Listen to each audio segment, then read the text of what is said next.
आइए हम समझने की कोशिश करते हैं व्हाट इज़ री इंश्योरेंस।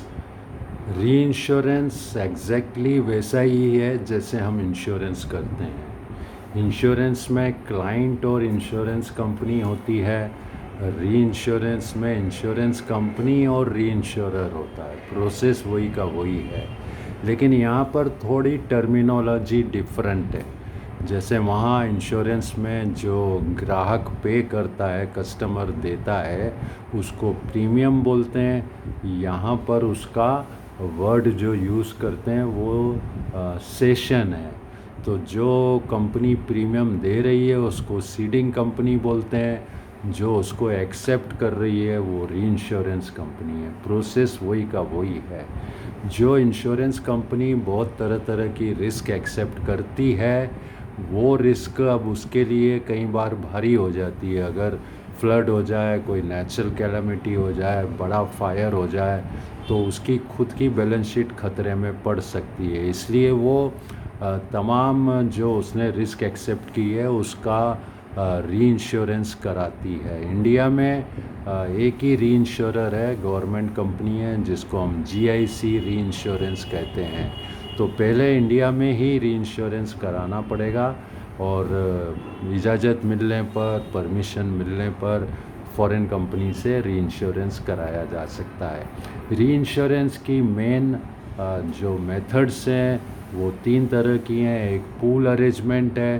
पूल अरेंजमेंट मतलब जैसे जीआईसी का एक पूल बना हुआ है, सभी कंपनियां उसमें पूल में पैसा डालती है। थर्ड पार्टी पूल यहाँ का विशेषकर बताने लायक है कि थर्ड पार्टी में चूँकि क्लेम्स बहुत होते हैं मोटर थर्ड पार्टी में, तो सबने मिलके जीआईसी उसका एडमिनिस्ट्रेटर है, एक पूल बनाया है।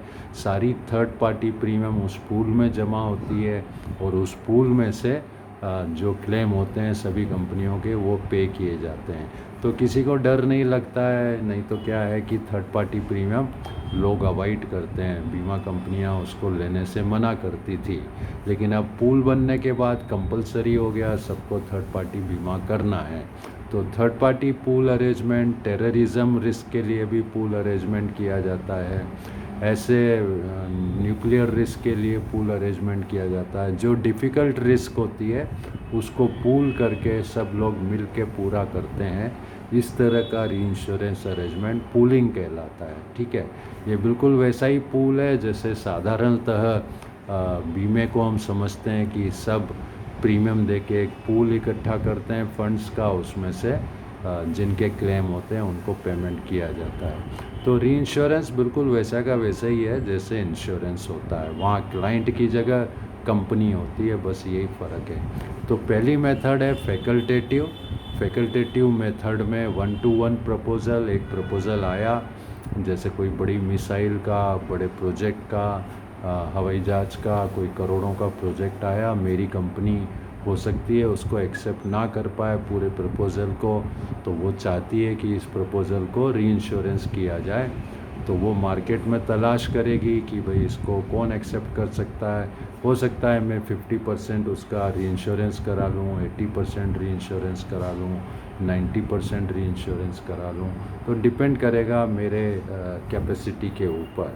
तो इस तरह की एक एक प्रपोज़ल को लेके मार्केट में री इंश्योरेंस कंपनी ढूंढना फैकल्टेटिव मेथड कहलाती है। इसका सबसे बड़ा डिसएडवांटेज ये है कि एक रिस्क कोई कंपनी एक्सेप्ट कर ले और उसको री इंश्योरेंस कंपनी ना मिले तो वो रिस्क उसको भारी गले पड़ जाएगी, उसके सर के ऊपर आ जाएगी। इसके अगेंस्ट जो ट्रीटीज़ हैं, जो रेगुलर ट्रीटीज़ हैं, वो ऑटोमेटिक ट्रीटीज़ हैं, वो एग्रीमेंट्स हैं, वे प्री डिसाइडेड मेथड्स हैं। उसके अंदर इंश्योरेंस कंपनी जो रिस्क एक्सेप्ट करती है वो ऑटोमेटिक री इंश्योरेंस को एक्सेप्ट करना पड़ता है फिक्स्ड परसेंटेज के ऊपर या फिक्स्ड प्रोपोर्शन के ऊपर। तो दो तरह की मेथड है, एक में प्रोपोर्शनल है, दूसरे में नॉन प्रोपोर्शनल ट्रीटीज़ है। प्रोपोर्शनल ट्रीटीज़ का मतलब है कि प्रीमियम का कुछ प्रोपोर्शन हम लोग री इंश्योरेंस कंपनी को दे देते हैं। जैसे 10% हर ट्रीटी में 10% प्रीमियम री इंश्योरेंस को जाएगा, तो वो 10% क्लेम भी देगा। 20% जाएगा तो 20% क्लेम देगा। तो ये जो परसेंटेज में है उसको कोटा शेयर बोलते हैं, कोटा शेयर मेथड। और जो सरप्लस मेथड है वो इस तरह की होती है कि एक रिस्क है, उसका 10 लाख तक मेरी कंपनी मान लो उसको रिटेन कर सकती है, तो 10 लाख तक कोई सरप्लस नहीं है, मैं उसका रीइंश्योरेंस नहीं कराऊंगा। 10 लाख के ऊपर जो रिस्क है 20 लाख तक, उसका मैं 50% कराऊंगा। 20 लाख से ऊपर जो रिस्क है उसका मैं 100% बीमा रीइंश्योरेंस कराऊंगा। तो हर कंपनी अपनी अपनी सीमा तय कर सकती है, अपना रिटेंशन तय कर सकती है कि कितना रिटेन करना है और कितना मुझे रीइंश्योरेंस कराना है। तो दो मेथड हैं प्रोपोर्शनल मेथड में, सरप्लस मेथड और quota share method. Quota share method में फिक्स परसेंटेज होता है, वो आपको रीइंश्योरेंस कंपनी को देना है। सरप्लस में जो आप रिटेन करते हो उसके ऊपर का रीइंश्योरेंस को देना है। नॉन प्रोपोर्शनल मेथड में दो मेथड हैं, एक स्टॉप लॉस अरेंजमेंट है और एक एक्सेस ऑफ लॉस है। एक्सेस ऑफ लॉस ट्रीटी का मतलब है कि इस पर्टिकुलर डिपार्टमेंट में, जैसे मोटर, आप चाहते हो कि 80% से ऊपर मेरा क्लेम रेशो निकल जाए, तो रीइंश्योरेंस ने मुझे मदद करना चाहिए। तो अप टू 80% मैं खुद बियर करूँगा। 80% के ऊपर अगर क्लेम रेशो आता है तो वो रीइंश्योरेंस कंपनी से मुझे कंपेंसेट हो जाएगा। स्टॉप लॉस अरेंजमेंट का मतलब ये है कि मैंने हमारी कंपनी का जो ओवरऑल क्लेम रेशो है वो 80% है, 20% हमारे खर्चे हैं, तो हम चाहते हैं कि 80% तक तो हम कंफर्टेबल हैं। 80% के ऊपर अगर कंपनी का लॉस रेशो आ जाता है तो रीइंश्योरेंस कंपनी ने हेल्प करना चाहिए। तो इस तरह का जो अरेंजमेंट है वो स्टॉप लॉस। स्टॉप लॉस मतलब 80% के ऊपर रीइंश्योरेंस कंपनी हमारी सहायता करेगी।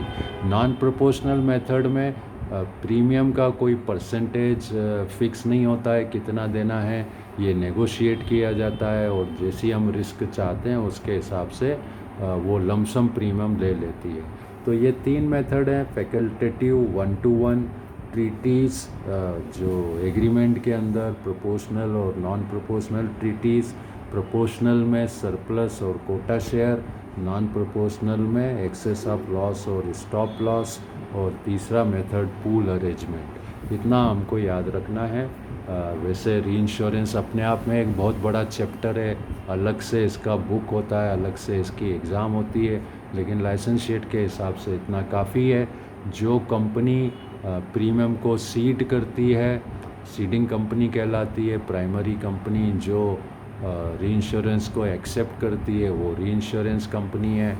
रीइंश्योरेंस एक्सेप्ट करने के बाद वापस अपनी रिस्क को आगे बढ़ाती है, फिर किसी कंपनी से रीइंश्योरेंस लेती है, उसको रेट्रोसेशन बोलते हैं।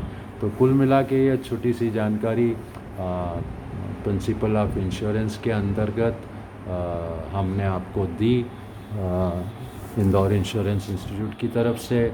ये हमारा फ़ोन नंबर है 9981542219, IC 01, principle of insurance. Reinsurance मतलब पुनः इंश्योरेंस, इंश्योरेंस का एक बार और इंश्योरेंस। तो इसमें जो भी और कुछ डिटेल आपको समझना है, सुबह शाम हमारी क्लासेस चलती रहती हैं ऑनलाइन, आप कभी भी उसमें ज्वाइन हो सकते हैं। mohanvatnani@gmail.com ये हमारा ईमेल है। और किसी भी विषय में आपको पढ़ना हो, समझना हो, तो आप हमसे कांटेक्ट कर सकते हैं। ठीक है, थैंक यू वेरी मच।